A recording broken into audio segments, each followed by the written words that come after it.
거주주택 비과세 특례도 받고 똘똘한 1주택으로 갈아타기도 하고 또 대출 없이도 갈아타는 거고 소액 투자도 같이 병행하는 이런 상황으로 전개되는 거기 때문에 따라서 적절한 전략을 잘 다시 한번 부동산 고민 문자로 자세하게 보내주시면 추첨을 통해서 여러분들에게 월수금 정확한 해답으로 찾아뵙도록 하겠습니다. 뒷번호 2650님께서 보내주신 부동산 고민입니다. 평촌의 꿈마을 한신에 살고 있는데 집도 오래됐고 애들도 졸업해서 신축으로 이사하고 싶어서 도움이 필요합니다. 평촌 더 샵으로 보고 있어요. 그리고 석수동 이편한 세상을 17년 7월에 임대사업자 등록했는데 이번에 한 번 더 전세 줘서 끝납니다. 전부 30평대입니다. 잘 부탁드립니다. 전문가님 이렇게 보내주셨네요. 전문가님 답변 부탁드리겠습니다. 네, 일단 답변부터 드리도록 하겠습니다. 저는 갈아타기 찬성 의견을 드리도록 하겠습니다. 물론 평촌 더샵 아파트 좋은 아파트지만 지금은 하락 시점에 맞이해서 우리는 하락폭이 가장 큰 저점 매수를 할 수 있는 그리고 저평가되어 있는 상급 지역 일대를 눈여겨봐야 되기 때문에 이 지역보다 더 상급적인 과천적 일대로 추천을 드리는 겁니다. 뒤에 판소를 통해 그 지역적 아파트도 함께 추천을 드리도록 하겠습니다. 그리고 우리는 소액 투자도 함께 병행할 수 있고 또 나중에 갈아타기 하는 데 있어서도 대출 없이 갈아타셔야만 합니다. 뒤에 전략을 다시 한번 세워드리도록 하겠습니다. 세부적인 내용은 대면 상담을 통해 다시 한번 받아보시길 바라겠습니다. 자, 우선적으로 지역적 입지를 한번 보도록 하겠습니다. 꿈마을 한신 아파트에 거주 중에 있다라고 하셨습니다. 평촌 지역 일대고 워낙 입지가 좋은 지역 일대이죠. 학군이 주변에 전부 다 분포되어 있고 학원가도 형성되어 있고 상권도 있고 공원도 주변에 밀집되어 있고 또 안양 논수산물 도매시장도 바로 인접되어 있고 바로 앞에 또 인덕원 동탄선도 예정되어 있습니다. 그래서 인덕원까지 가는 노선이죠. 자, 이런 상태에서 꿈마을 한신 아파트는 이제 30년 차가 넘어갔기 때문에 재건축을 해야 되는데 재건축 사업성이 굉장히 높은 아파트입니다.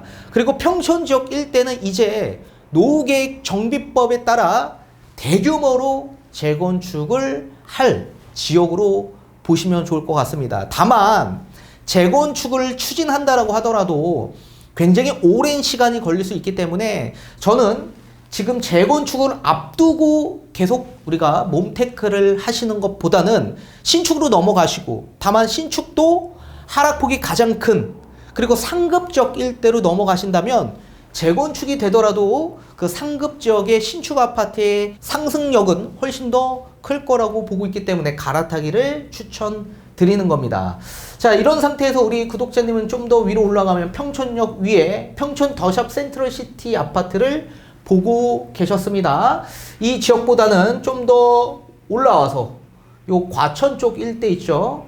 요 지역 일대를 눈여겨보시는 게 좋다라고 말씀을 드리고 싶은 겁니다. 또 이번에는 4년 단기 임대주택으로 등록이 되어 있는 석수동에 위치하고 있는 이편한 세상 아파트의 보유 중에 있다라고 하셨습니다.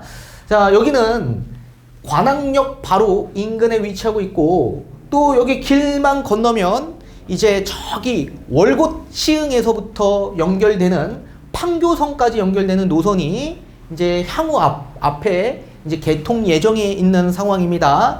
자, 여기는 이제 월곶 시흥에서부터 시작해서 광명역 또 안양역 또 넘어가서 안양 종합운동장 그리고 인덕원 또 판교까지 가는 노선이 결정되어 있는 상황이죠. 바로 초역세권이 또 형성되어 있는 곳이지만 우리 석수 이편한 세상 아파트로만 봤을 때 자체적인 아파트의 힘이 굉장히 약하기 때문에 저는 반드시 매도를 하시는 쪽으로 의견을 드리는 겁니다. 자, 왜 그런지 뒤에 판서를 통해 알려드리도록 하겠습니다. 자, A라는 평촌에 위치하고 있는 꿈마을 한신 아파트 거주 중에 있다라고 하셨습니다.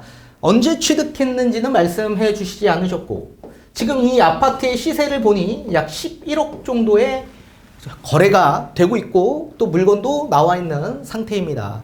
그리고 전부 다 8호 타입 기준에서 보고 계시는데 지금 B라는 아파트, 이 아파트 지금 안양 석수동에 위치하고 있는 이편한 세상 아파트죠.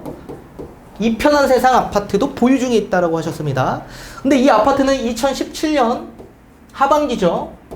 요 하반기에 4년짜리 주택 임대 사업자로 등록이 되어 있는 아파트다라고 말씀을 주셨고, 지금 임대 보증금은 3억 정도에 껴져 있는 상태에서 보유 중에 있다라고 하셨습니다.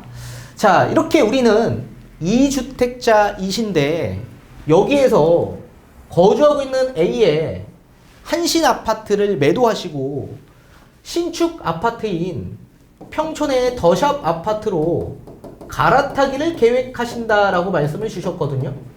이 갈아타기 올바른 방향이 될 수 있을까요? 자, 이 아파트의 시세는 지금 현재 집값이 좀 하락해서 시세가 약 12억 정도에 형성되어 있는 아파트입니다. 자, 제가 반드시 갈아타기 하는 데 있어서는 실속 있는 갈아타기를 계획하셔야 된다고 말씀을 드렸었죠. 자, 그렇다면 일단 첫 번째죠. 우리는 갈아타는 데 있어서 시세 차익을 많이 실현해야 되기 때문에 양도세에 대한 부분을 절감할 필요가 있습니다. 우선적으로 A라는 아파트는 비과세를 받을 수 있습니다. 따라서 거주주택 비과세 특례 요건으로 비과세를 받고 매도가 가능하다. 자, 지금 임대사업자로 등록이 되어 있는 상태이고 2017년 하반기에 이제 등록을 하셨기 때문에 4년 임대 기간이 끝나는 시점 2021년 그 시점에서부터 5년 이내에 자진 또는 자동 발서한 시점 5년 이내에 A라는 아파트를 매도하시게 된다고 한다면 A 아파트는 비과세 특례 요건으로 비과세를 받으실 수 있게 되는 겁니다. 그래서 A 아파트는 비과세를 받고 C라는 아파트로 이제 갈아타기를 계획하셔야 되는데 저는 C가 아니라 D라는 아파트로 갈아타기를 계획하셔야 된다라고 말씀을 드린 겁니다. 자, 다만 대출이 좀 필요할 수 있겠죠. 자, 이 대출은 한 2억 한 5천 정도 추가적으로 받으셔서 갈아타기를 좀 하셨으면 좋겠습니다. 자, 그렇다면 일단 평촌 더샵 아파트를 우선 본다면 지금의 현재 시세가 12억이었는데 이 아파트의 전고점은 얼마 정도 했냐면 약 15억 중반 정도 형성되어 있었습니다. 그렇다면 그 금액이 정상적 범위 내에서 상승을 했던 상황이었냐라고 본다면 아닙니다. 우리가 하락 상승장이 있어서 하락 시점에 맞춰서 아파트 상승률을 대입해야지만 정상적 아파트 가격을 우리가 유추할 수 있다고 제가 말씀을 예전부터 드려왔었죠. 자, 그걸 상승률을 대입해 봤을 때 이 아파트의 정상적 범위 내의 고점은 약 14억 중반 정도로 형성되어 있습니다. 14억 중반. 그렇기 때문에 지금 평촌 더샵 아파트는 거품이 껴져 있는 아파트였다. 물론 이 아파트뿐만 아니라 지금 인덕원 주변, 평촌 아파트 주변 전부 다 정상적 범위 내에서보다 더 많이 상승한 상황이기 때문에 지금 현재 하락폭이 큰 상황입니다. 자, 만약에 정상적 범위 내로 상승을 했다면 얼마 정도 지금 하락한 상황입니까? 약 마이너스 18% 정도밖에 고점, 정상적 범위 내의 고점 대비 하락한 수치이다. 자, 그러면 하락폭이 굉장히 적은 상황에서 우리는 매수를 하는 거기 때문에 실속 있는 매수는 아니라고 보여집니다. 자, 따라서 저는 요 C라는 아파트보다 요 D라는 아파트로 갈아타셔야 되는데 이 D라는 아파트는 과천에 위치하고 있는 레미안 슈루 아파트입니다. 이 또한 마찬가지 8호 타입 기준이신데 이 아파트의 시세는 얼마 정도 하냐면 지금 현재 뭐 지금 저층 같은 경우에는 한 13억 정도 초반 그리고 중층 고층은 약 13억 중반 요 정도면 일단 급매물은 우리가 매수할 수 있는 조건이 됩니다. 그렇다면 이 아파트의 전고점을 보게 되면 이 아파트는 약 18억 정도까지 상승했던 아파트인데 이 아파트의 상승률, 정상적 범위 내의 상승률을 대입해 본다면 이 아파트는 19억까지도 상승했었어야 할 아파트였다. 그러니까 반면에 과천지역 일대는 좀 저평가되어 있는 아파트들이 많이 있더라. 따라서 똑같이 평촌 더샵과 동일하게 아파트 상승률을 대입해 본다면 이 아파트는 18억 5천까지는 상승했었어야 할 아파트였다. 자, 이 기준에서 본다면 하락폭이 거의 마이너스 30% 가까운 수치에서 우리는 저점 매수를 할 수 있게 되는 거죠. 따라서 하락폭이 어디가 더 커요? 당연히 과천 슈로 아파트가 훨씬 더 크죠.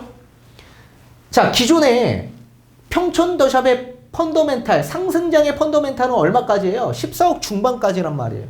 과천 슈로는 18억 중반, 약 4억 정도의 차이가 났던 아파트였는데 지금 얼마 정도 차이가 나는 겁니까? 1억 5천만 원밖에 차이가 나지 않더라. 그렇기 때문에 과천 슈로 아파트가 굉장히 저평가되어 있는 아파트고 상급 지역이고 또 여기에 우리는 저점 매수할 수 있는 좋은 발판이 만들어지는 거죠. 따라서 D라는 과천 슈로 아파트로 저는 갈아타기를 계획하시고 부족한 부분, 이 아파트 지금 11억에 매도하신다면 13억 5천에 매수하면 약 부족한 부분은 대출을 잠시 이용하셔서 매수하셔라. 그리고 세 번째, B라는 아파트에서 전세 있죠. 요거 증액분, 이 전세 증액분으로 소액 투자를 하셔야 된다. 소액 투자. 자, A와 B가 있습니다. 이 거주주택 특례 요건을 우리가 혜택을 받아 보시려면 임대하는 주택에 전세 보증금 증액을 5% 이내로 계속 지켜야만 합니다. 그런데 자진 자동 말소한 시점 이후부터는 5%의 증액을 지키시지 않으셔도 임대를 한 것으로 규정하고 있기 때문에 A라는 아파트는 거주주택 비과세 특례를 받을 수 있는 그런 유권 해석이 나와 있는 상황이기 때문에 자동 말소한 시점에서부터 5% 이상 증액을 하셔도 무방하다. 따라서 지금 현재 전세 3억인데 현재의 시세는 얼마 정도 하냐면 전세가 4억 정도에 나와 있습니다. 따라서 약 1억 정도의 시세 부분 있죠? 이걸 소액 투자 하셔야 되는데 이 1억에 대한 소액 투자는 주택이 아니라 비주택인 투자 상품에 투자를 하셔야 된다. 기억하십시오. 주택이 아닌 비주택인 시세 차익 실현이 가능한 그런 상품에다가 투자를 하는 겁니다. 그리고 나중에 차익 실현이 돼서 또 현금화하는 그런 방향으로 말씀을 좀 전해드리고 싶고, 이 투자에 대한 투자처는 지금 말씀드리는 건 시간이 너무 오래 걸리기 때문에 다시 한번 대면 상담 받으셔서 적절하게 상품 추천 받으시길 바라겠습니다. 자, 그리고 네 번째, B라는 아파트는 2년 이후에 반드시 매도 타이밍을 잡아주셔야 된다. 그리고 매도한 자금으로 우리는 대출을 상환하셔야 된다. 자, 물론 석수 이편한 세상 아파트, 좋은 아파트지만 이제 어느새 20년이 넘어간 아파트고 이제 우리가 다시 대세 상승장까지 이어지는 데까지는 시간적 부분의 소요가 많이 걸릴 겁니다. 그렇기 때문에 저는 적절하게 지금 반등하는 시기일 때 마지막 매도 타이밍이기 때문에 매도를 계획하시고, 그리고 그 시세차익 나는 차익분 있죠. 지금 이 아파트가 한 5억대까지 거래가 되고 있는데 제가 볼 때는 6억 초반대까지는 충분히 상승할 아파트입니다. 따라서 6억 초반대까지 상승한 시점에서부터 우리는 매도를 하시고 전세 보증금 4억 반환하시고 남는 자금으로 대출 2억 5천 상환하셔야 됩니다. 그리고 우리는 똘똘한 과천 슈로 아파트를 부채 없이 보유하셔야지만 나중에 또 다른 전략들이 나올 수 있는 겁니다. 그 전략은 다시 한번 대면 상담 받으셔서 적절하게 전략을 잘 세우시면 좋을 것 같고, 그리고 또 B라는 아파트에서 우리는 소액 투자도 가능할 수 있기 때문에 거주주택 비과세 특례도 받고 똘똘한 1주택으로 갈아타기도 하고 또 대출 없이도 갈아타는 거고 또 우리는 소액 투자도 같이 병행하는 이런 상황으로 전개되는 거기 때문에 지금 상황보다 훨씬 더 유리한 조건으로 전개될 수 있는 겁니다. 따라서 적절한 전략을 잘 다시 한번 세우셨으면 합니다.